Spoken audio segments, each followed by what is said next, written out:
வணக்கம். பாலமுருகன். விடுதலை 2 அப்படின்னு சொல்லிட்டு ஒரு படம் வந்திருக்கு. அந்த படத்துக்குள்ள போய் உட்காந்து பார்த்தா இந்த வெற்றிமாறனுக்கு இந்த சைமன் செபஸ்டி மேல என்ன காண்டுன்னு தெரியல. நல்லா மொகர குத்துன்னு குத்தி தள்ளியிருக்க. அப்படி என்ன அவர் பண்ணி வச்சிருக்கக்கூடிய சம்பவம் அப்படிங்கிறத பார்க்கலாம்.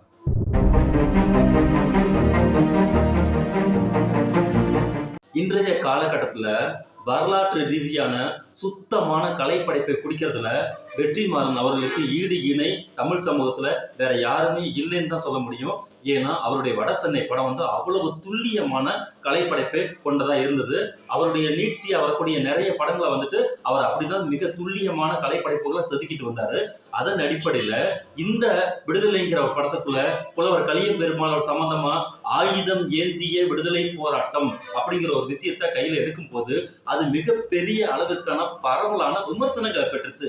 இன்னைக்கு சூழ்நிலையில ஒரு தனி மனிதன் கார்ப்பரேட்டுக்கு பின்னாடி திரியக்கூடிய ஒரு சுயநல வாழ்வை கொண்டிருக்கக்கூடிய தமிழ் சமூகத்தை அந்த காலகட்டத்துல ஒவ்வொரு மனிதனும் தனக்காகவும் வாழ வேண்டும். இந்த சமூகத்துக்கு தமிழ் தேசியம் அடையாளம் இன்னைக்கு இருக்கக்கூடிய சூழ்நிலையில இங்க இருந்துகிட்டு இங்க இலங்கையில இருக்கக்கூடிய ஆயுதம் ஏந்திய போராட்டங்களுக்கு பார்த்தீங்கல்ல, அந்த போராட்டமே முடிவுல அது என்னவாச்சுங்கிறது உலகம் அறிந்த விஷயம். அந்த இற்று போன ஒரு கொள்கையை கொண்டுட்டு தமிழ்நாட்டுல என்னுடைய அரும்பெரும் தலைவர் அவர்தான் இவர்தான் சொல்லிட்டு இங்கே இருக்கக்கூடிய ஒழுங்காக பயணம் செய்து கொண்டிருக்கக்கூடிய திராவிட கோட்பாடுகளின் மீது சேற்றை வாரி வீசக்கூடிய இந்த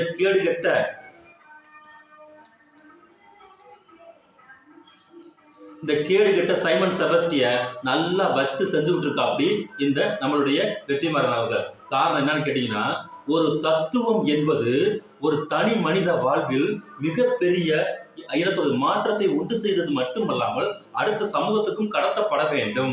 ஒரு தனி மனிதன் இருக்கான் பார்த்தீங்கல்ல, ஒரு தனி மனிதனை பின்பற்றினால் அது மிகப்பெரிய பாதாளத்துக்கு தான் கொண்டு போய் விடும் அப்படிங்கிறதுக்கான உதாரணத்தை மிக அற்புதமா சொல்லியிருக்காரு. இதுல முக்கியமான விஷயம், வன்முறை கூடாது, கூடவே கூடாது. வன்முறை அரசியல் என்பது காலத்துக்கும் நீடிக்காது. அப்பேற்பட்ட வன்முறை அரசியல் என்பது மிக சொற்ப காலமாகத்தான் இருக்குமே தவிர அது அடியோடு துடைத்தெறியப்பட்டு விடும் அப்படிங்கிறத ஆழமாக இந்த படத்துல சொல்லியிருக்காரு.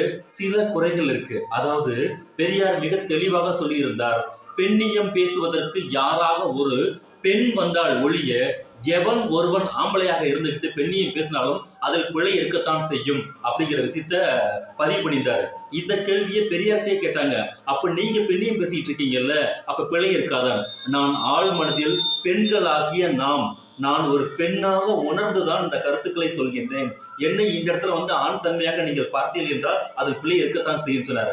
அந்த அடிப்படையில இவர் வைத்திருக்கக்கூடிய இந்த படத்துல 2-3 காட்சி அமைப்புகளுக்கு பார்த்தீங்கல்ல, இந்த முடிவெட்டக்கூடிய ஒரு விஷயம், கணவனால் பாதிக்கப்பட்டிருக்கக்கூடிய ஒரு பெண் மிக நீண்ட முடிய வச்சிருக்கும் போது அவை பிடிச்சு அடிக்கிறதுக்கு வசதியா இருக்கும் அப்படிங்கிறதுக்காக முடிய வெட்டிக்கக்கூடிய ஒரு கேரக்டர், எனக்கு நல்ல புருஷன் கிடைச்சிட்டான் அதனால நான் திரும்ப மயிர் வளர்க்க போறேன்னு சொல்றது என்ன வகையான அரசியல் அப்படிங்கிறது தான்.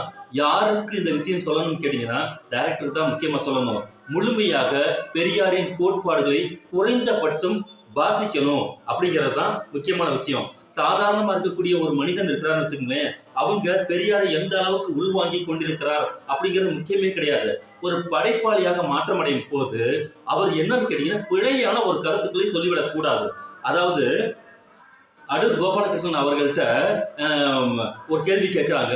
வைக்கம் முகமது பஷீருடைய என் வாப்பாக்கு ஒரு யானை இருந்தது நாவலை படமாக்கக்கூடிய முயற்சியில அவர் ஈடுபடுறாரு. ஆனால் அந்த படத்தை இடையிலேயே கைவிட்டு விடுறாரு. அப்போ அவர்கிட்ட கேள்வி கேட்கிறாங்க, நீங்க ஏன் வைக்கம் முகமது பஷீருடைய அந்த நாவலை கையில் எடுத்தீங்க நிறுத்திட்டீங்கன்னு சொல்லிட்டு.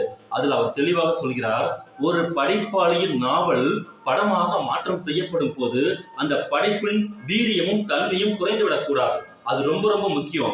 ஏன்னா இலக்கிய படைப்புல வைக்கம் முகமது பஷீருடைய அந்த என் வாப்பாக்கு ஒரு யானை என்பது மிக மிக அற்புதமான ஒரு படைப்பு. அதை நான் நாவலாக திரைப்படமாக கன்வெர்ட் பண்ணும் போது அதில் நிறைய இடங்களில் புத்தி சொல்லக்கூடிய விஷயங்கள் இருந்தன. அந்த புத்தி சொல்வதற்குரிய யோக்கியதை வைக்கம் முகமது பஷீருக்கு இருந்ததை ஒழிய இங்க அடூர் கோபாலகிருஷ்ணனுக்கு கிடையாதுன்னு சொல்லி அந்த படத்தை பிரேக் பண்ணார். இது எவ்வளவு பெரிய உலக அறிய உலக தத்துவம். இந்த தத்துவம் இங்க இருக்கக்கூடிய படைப்பாளிகளுக்கு கட்டாயமா வேணும். ஏன்னு கேட்டீங்கன்னா, அவர் எடுத்திருக்கக்கூடிய அரசியல் என்பது பெரியாரிய அரசியல், அவர் எடுத்திருக்கக்கூடிய அரசியல் மார்க்சிய அரசியல். இந்த அரசியல் இரண்டும் இந்த உலகத்திற்கு மிகப்பெரிய விடுதலையை நமக்கு அறிவிக்குது. அதன் அடிப்படையில் தான் படத்துக்கு பேரே விடுதலைன்னு வைக்கிறாரு. நம்மளுடைய தமிழ்நாட்டுல மிக மூத்த பத்திரிகையோட பேர் வந்து விடுதலை. அந்த விடுதலை என்னத்தை அறிவிக்குன்னு கேட்டீங்கன்னா, முழுமை தன்மை கொண்ட ஒரு விடுதலையை அறிவிக்கின்றது. இந்த அரைகுறை தன்மையா விடுதலை பார்த்தீங்கல்ல, இதெல்லாம் அது அறிவிக்கல. ஒரு பெண் என்பவர் இந்த சமூகத்தில் எந்த அளவுக்கு பாதிக்கப்பட்டிருக்கிறார், அந்த பாதிப்புக்கு இருந்து அந்த பெண் வெளியே வருவதற்கான மாற்று வழி என்ன அப்படிங்கிறத மிக துல்லியமாக பேசுவது பெரியாரிசம். அந்த பெரியாரிசத்தை குறைந்தபட்சம் முழுமையாக வாசிக்கணும். அந்த தன்மையில மாசு ஏற்படாத வரை கொள்கை மாசு என்பது உருவாகவே கூடாது. அந்த கொள்கை மாசோட ஒரு படம் வந்துச்சுன்னா அது குப்பத்தொட்டிக்கு தான் சமம். அதனால இந்த அளவிற்கு இந்த படத்தை வந்து தம் மக்கள்கிட்ட கொண்டுட்டு போய் சேர்த்ததுக்கா ஒரு காரணத்துக்காக வெற்றிமாறன் அவர்களை பாராட்டலாம்.